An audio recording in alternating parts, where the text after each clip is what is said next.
getting that degree. We're seeing people who are working, going back to school, even in classes. And it seems like there's this rage really for people to acquire these certificates that sort of also there's a cost implication as well. Yes, there are two things here that we need to separate. One is the policy of set by employers. And some employers will say, for this job, I will be requiring people who have up to this qualification, and beyond that, I'm sorry. Yeah. And that has happened not just at the place of that private employer, but that has also happened at the government level. Yeah. Part of the group that you see trooping into universities in the evening are mainly civil service people. They're people from the civil service. Okay. And that has happened because of the policy which the government gave in respect to those that they have employed and the criteria they will then use for purposes of promotion. Now, that should not be confused with the young person from high school who is beginning their career and who are then beginning to push forward.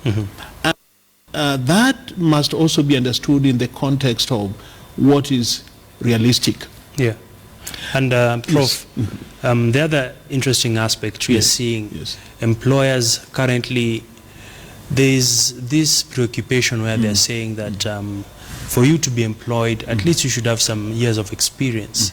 And of course, it's one thing to say you want people with experience. It's another thing for the reality, because they've just cleared maybe from campus.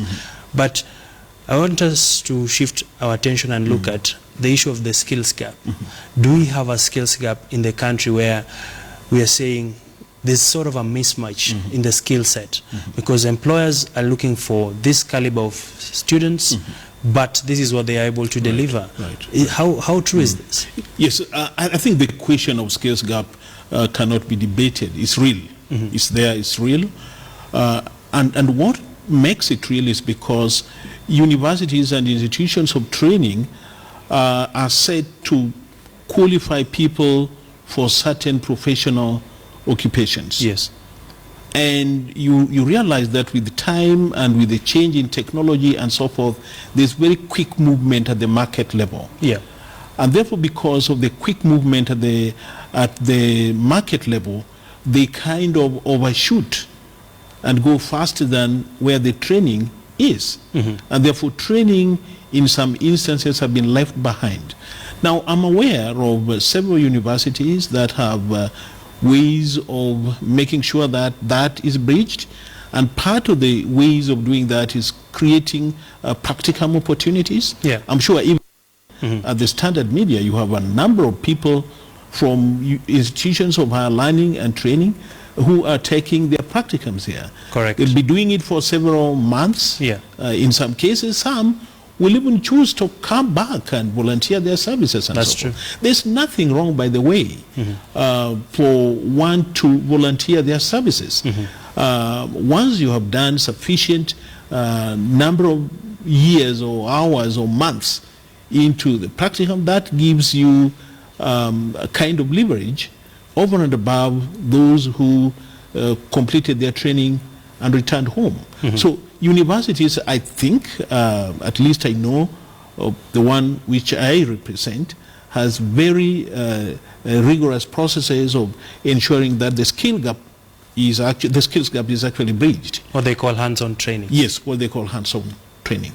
Yes. Many thanks, Professor James Kombo. Thank you. We've been speaking there to Professor James Kombo, who comes from the University of Daystar, and he's actually sharing insights around how can the young people be able to ensure that they do not get in that trap of the skills gap.